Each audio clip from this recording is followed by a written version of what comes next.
and Faraz Siddiqi joining us for the first Fantasy Friday of the year. It is our favorite segment that we do. Faraz, upperhandfantasy.com. You can follow him on Instagram at upperhandfantasy. Faraz, I got to tell you, you are a topic of conversation in our show prep. Probably, I would say once a week throughout the off season. It's like, hey, is there a way that we can fit us Fantasy Friday in this week? Is there an angle on fantasy? And it's just like, nah, it's May. It's like March, right? Probably not. Oh man, yeah, man. We're psyched to have you back. Psyched to have you back here every Friday, talking fantasy football with you. How's the off season been? It's been fun, but believe it or not, everybody asked me like, it would be like April 15th, and then they would say like, hey, this off season, so must be pretty easy for you, huh? And I'm like, well, I got the draft in 2 weeks, kind of busy, and then in June it's like, hey, like you must be, or July, you must be, not doing much. I'm like, oh well, training camps here and preseason's right around the corner, so it's a pretty much an all year thing. But like I was saying, off the air too, like this is I'm loving it. It's all a culmination up until this point, right? Up until week 1. I know I'm gonna get a lot of things wrong for sure. I'm sure I'm gonna get a lot of things right. But that's the name of the game, man. We just keep going. Like whoever you end up drafting, like this weekend, just know it's just the start, right? We got a whole season. You gotta pick up guys on waivers. You gotta make some trades. So there's a lot going on. This is just the beginning. You don't win or lose, your league at the draft. You sure can't lose it. I'll just say that. But it's gonna be fun. It's gonna be fun. I'm pumped. I definitely have seen a few people lose a draft on draft day, but they're usually unprepared. I mean, we have had players accidentally draft players who were actually deceased at the time, and you're like, man, are you sure you don't want another sticker? That guy didn't survive the off season. Cross him off your list. Hey, we're walking into like a lot of people are going into their draft this weekend. If you're rating this year's draft, what is his strongest position? Is it wide receiver? Is it running back? Which is the deepest position? Quarterback? Like, because it does really kind of slant the way that you go into draft day. Yeah, 100%. I think this is a year where you can get a lot of good wide receiver values in the 5 to 8 round range, right? Like you can get guys like George Pickens, you can get guys like Jameson Williams, you can get guys like Travis Hunter, Calvin Ridley, Courtland Sutton, a bunch of the guys who are going in that range who could end up being top 15, top 18 guys, and who have relatively safe floors too, I would say. Jameson Williams potentially breaking out. There's a bunch of these guys. Now, I will say there are some running backs in that range as well, like RJ Harvey and Travion Henderson and Tony Pollard and James Conner.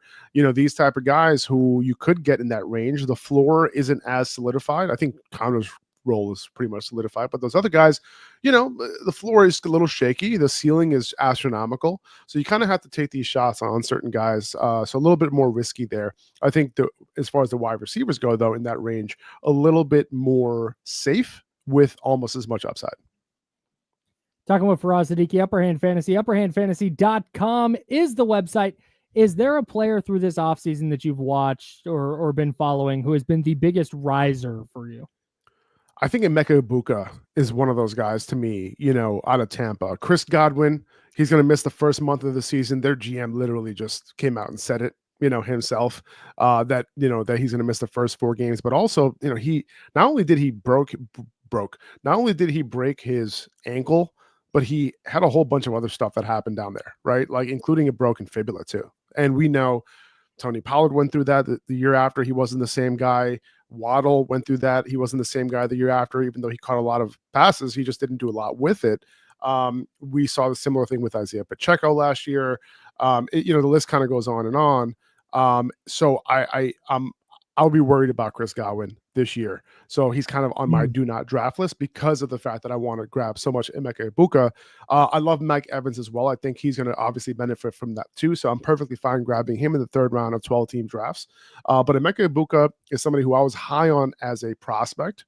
as well. I did have Travis Hunter as my number one wide receiver prospect, followed by Tet, followed by Ibuka, and he's been a really good value in dynasty rookie drafts. But going into this year, I think he can make a year one impact. He had an amazing training camp. He looked good in preseason, and he's going to be on the field in 2 wide receiver sets to start the year. He could, start getting that going. He's had nothing but raving reviews from his head coaches, from offensive coordinators, from his players. It's just all vibes around him are looking really good, and it matches the type of player he was, coming out of college as well. So with all of that kind of culminating up until this point to week 1, I think he can have a pretty strong start of the season when, usually rookies take, the first half of the year to kind of assimilate themselves and then come through towards the second half of the year. We love vibes on this show. That's right. That's the biggest riser. Who's the biggest, like the tumbler? Who has become all of a sudden maybe not fantasy worthy this year? Oh man, I would love to go Xavier Worthy there, just because you said the word worthy, and I thought that might be appropriate. But I would say there's a couple guys, right? Number one, Joe Mixon is an obvious one because he's just been hurt this entire time. In June, you would have been happy taking him in the second round, right, of fantasy drafts, because like he's going to be an RB1 on a good offense, catch some passes, and fall into the red zone, end zone a whole bunch of times. But I would say Caleb Johnson. Kyle, you just took Caleb Johnson in your dynasty rookie draft last night. I didn't want to say anything. But since the question was posed, I figured I'd talk about it anyway. The thing with Caleb through preseason is this. Arthur Smith has pulled a lot of shenanigans over the last few years when it comes to fantasy football, right? Bijan Robinson was drafted pretty early in the draft a couple years ago, yet he felt the need to just put Tyler Algier out there, who did admittedly played well as well, right? He was good. He's a good player, but he's not Bijan, right? So he ended up, giving them a nice little timeshare, and we're seeing a lot of that in the preseason, where we're seeing a lot of Kenny Gainwell coming on the field before Caleb Johnson. Jalen Warren was supposed to be his only competition. And I'm not saying that, Kenny Gainwell is going to continue to play over him throughout the season, but we've seen Cordell Patterson as a third back come into the fray there, right, in Atlanta with this OC. So a lot of shenanigans there, and I'm not, the vibes aren't amazing coming out of camp because he hasn't had a whole lot of time with the first team offense. So I'm a little bit worried about that. Can he kind of break out in the second half of the year? Yeah, I think so. But it seems like he's just a little bit, he's starting slow, but it's one of those things where the vibes aren't as good on this rookie, as someone like Emeka Egbuka. Going to get to some listener questions here with Faraz Siddiqi of Upperhand Fantasy. Upperhandfantasy.com is the website. Our guy Norm wants to know, Nick Chubb or Dameon Pierce? The Texans this back. Is good. I was literally just talking to our team about this morning, because this is an interesting question. Nick Chubb is the RB1 right now. It's his job to lose. But Dameon Pierce is getting some reps with the ones in camp, in practice. Nick Chubb was out. They rested him in the last preseason game, and Dameon Pierce was the one to play with the first team. I think this is going to be a continued competition, in my opinion. I think Nick Chubb is not going to get all the work. And there's a chance that Dameon Pierce, being the younger guy, having better knees than Nick Chubb at this point. Nick Chubb had a really severe knee injury 2 years ago. Will he look like a different back 2 years removed from the injury? Maybe. But Dameon Pierce is somebody who came into the Texans offense as a rookie, performed really well. They changed the scheme up on him, did not perform well in that scheme, and now they're kind of bringing a similar scheme back.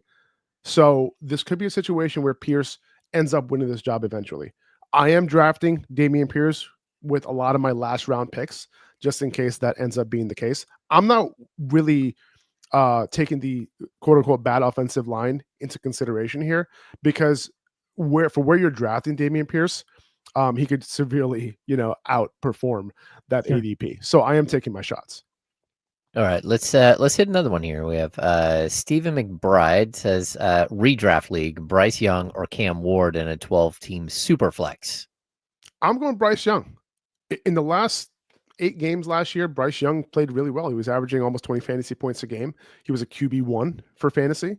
So I think Bryce Young, he has the legs. He uses it a lot. second year Dave Canales' system. He has a true number one now in Ted McMillan. Don't be surprised if Jalen Coker ends up being someone who's fantasy relevant, guys. Jalen Coker, remember the name. Okay, he's somebody that has extreme ability. He was an undrafted guy. Sometimes it takes a little bit of a while for these guys to get in the field. He got in the field right away. He was very efficient with his looks as a rookie, and he's going to be their starting slot wide receiver after this Adam Thielen trade. So keep an eye on him. I think he is a better player, in my opinion, than their second round pick last year, Xavier Legette. He's the guy I would rather roster than Xavier Legette right now, even in dynasty leagues, believe it or not. But Bryce Young is somebody who I am looking at super late in drafts, even in the one quarterback league. Let's say you completely punt the position, take Drake May. But if you end up completely punting, I think Bryce Young is solid enough to be able to potentially give you top 12 numbers, but more realistically, top 15, top 16. As my second quarterback, I'll go with the guy with the legs. Fantasy Friday rolls on with Faraz Siddiqi. We're going to hit our guy Michigan Wolverines. I know he's locked into Ohio State, Texas tomorrow. Dak Prescott or Jordan Love in week one? And he asked this question with the utmost respect. After the Micah Parsons trade, I'm moving Dak Prescott up a few spots. I'm moving CeeDee Lamb. Well, you can't really move CeeDee Lamb that much. He's already up near the top. But I'm also moving up George Pickens, who I absolutely love this year. The Cowboys could become the new Bengals. Their defense is going to be terrible. Their offense, they're going to have to throw the ball a lot. Dak Prescott's healthy, and this team is just set up to pass the ball. They don't really have a running back that they can really trust in that backfield. So I'm going Dak Prescott. I think they can put up a lot of points. I think they're going to have to keep up, in this week one game. I'm going Dak Prescott here. Is Dak going to be a top 5 QB this year? I think he has the potential in him. If I had to choose one, I'm probably going to go with one of the guys who has the legs. Like I prefer to go with a guy who I know, you have to throw like 45 touchdowns, as a passer to be a top 5 quarterback, opposed to, throwing like 29 and then having like 600 yards on the ground. Right. So that's why I lean towards the rushing quarterbacks, but Dak Prescott definitely is one of those passers that it could happen for. Let's see. We need from Big E. He needs a flex. Jerome Ford, Pickens, Diggs, Juwan Jennings, full PPR. Oh, it's 100% Pickens. Pickens, where he's going, and I know why you asked the question, because Pickens is going in the range, maybe a little bit higher than the range of Diggs and Juwan Jennings. But first of all, we don't even know if Juwan Jennings is going to be on the field in week one, right? Sure don't. Shanahan said a couple of weeks ago that, Jennings is, he's expected to play week one, but not only is he quote unquote dealing with the calf injury, but he's also in the middle of a contract negotiation. He's asking for $1 bajillion, which the 49ers are not going to give him. I don't know if this is contract play. I have no idea, but I wouldn't count on Jennings being available for week one. But it's easily Pickens for me, number one. Diggs would be my second option, followed by Jerome Ford, who, by the way, Dylan Sampson is now kind of creeping into that RB1 role, believe it or not. He played in this last preseason game. They kind of split touches, which wasn't the case before that. Ford had a complete handle on that role with Quinshad Judkins not signing yet with the Browns. So just keep that in mind. Dylan Sampson, another member of my dynasty team after yesterday's draft. So sounds like I made up for the Caleb Williams bit. You'll be fine. You'll be fine. Faraz Siddiqi, upperhandfantasy.com.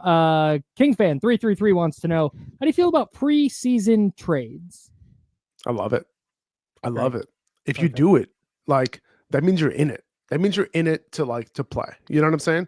Anybody who tells me I don't want to trade before the season starts, I want to see how my guys do. Come on. It's the coward's way out. Yeah, seriously. If you're gonna play. I'm gonna go sideways here. Right. We have keepers, of course, in our league. Would you? We have the second pick, and so we do the first 2 rounds are keeper rounds, and so you can either keep 0, 1, or 2 and enter the draft earlier. Should we keep CeeDee Lamb? We have the second pick in the draft. Probably Amon-Ra St. Brown will be there. Potentially Ashton Genty will be there. Like, what would you do if you had the second pick and you had CeeDee Lamb? Would you just keep him? Or would you roll the dice and try to get one of the other guys? Well, with the guys that you mentioned, I would just keep CeeDee and forego my first round pick and then just move on. I think CeeDee is up there, in the Jefferson tier for fantasy. So, he's a top 5 pick for fantasy. So, and Amon-Ra's going around the 8th, 9th pick ish. And I'm also picking guys like Nico Collins, ahead of guys like Amon-Ra, right? So like, I'm a little bit off the wagon there, but like, I do think that CeeDee Lamb is definitely worth that pick opposed to those guys. All right, Faraz, we got about 1 minute here. Is this the year that Trey Benson breaks out over James Conner? Our guy Lotus Prime wants to know. No, I don't think so. I don't think so. All right. Last year, James Conner, first in missed tackles forced per attempt among 23 running backs with 200 or more carries, 4th in yards after contact per attempt, and 4th in explosive run percentage. He's so sick. So no. He is really good. He's just the man, and he's always there in just the 4th round. One last one, dynasty draft question: Harvey, T-Mac, or Egbuka? Oh man, you got to go Tet here. I'll probably go Tet, Egbuka, Harvey. Even though I absolutely love RJ Harvey, who's one of my guys going into the draft, and then after Sean Payton grabbed him, I'm like, oh my god, this is amazing. But still, like T-Mac is the number 1 receiver on his team. Good, very, very, very good prospect. Same thing with Egbuka. So that's the order I would go in. He's Faraz Siddiqi, Upperhand Fantasy on Instagram, the Upperhand Fantasy Podcast, upperhandfantasy.com. He's helping you with your drafts, helping you throughout the season, and he'll be helping you on this program at 11:20 every single Friday. Faraz, thanks so much for dropping in, man. Yeah, of course, guys. And also, just to let you know, if you need help, DM me the word blueprint, and I got you for free draft guide. Let's go. Awesome. Giving away the draft guide. Faraz, you're the very best. Can't wait to talk to you next week, man. See you guys. Yeah. Next time we talk to